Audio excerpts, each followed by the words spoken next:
কলকাতা মানেই কালীক্ষেত্র, আর কালীক্ষেত্র বলতে কলকাতার বহু জায়গাকে আমরা জেনেছি, তার মধ্যে অন্যতম হলো কালীঘাট দক্ষিণেশ্বর। তবে সম্প্রতি যে জায়গার কথা সোশ্যাল মিডিয়ায় বহুল চর্চিত তা হলো জয়মা শ্যামসুন্দরীর মন্দির। আজ মহা স্নানযাত্রার পূর্ণিমা তিথি, আর এই পূর্ণিমা তিথিতে মায়ের স্নানযাত্রা অনুষ্ঠিত হতে চলেছে।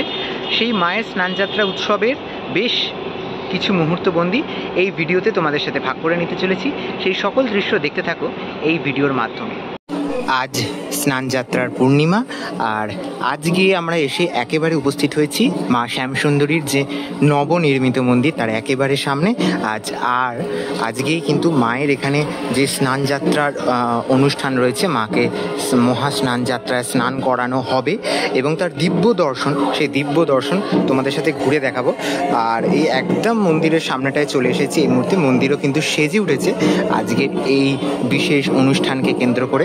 তার সাথে সাথে দেখাই প্রচুর মানে ভক্ত সমাগম ইতিমধ্যেই হয়েছে মাকে দর্শন করার জন্য, মায়ের কাছে একবার জল ঢেলে মাকে স্নান করাবার সুযোগ পাওয়ার জন্য।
তাহলে আজকের ভিডিওতে তোমাদের সাথে শ্যামসুন্দরী মায়ের স্নানযাত্রা উৎসবের সমস্ত মুহূর্তগুলোকে তুলে ধরার চেষ্টা করলাম। আশা করি ভিডিওটা ভালো লেগেছে। আরও অনেক আপডেট আসছে, ততক্ষণের জন্য নিচ্ছি বিদায়। সকলকে এখানেই টাটা।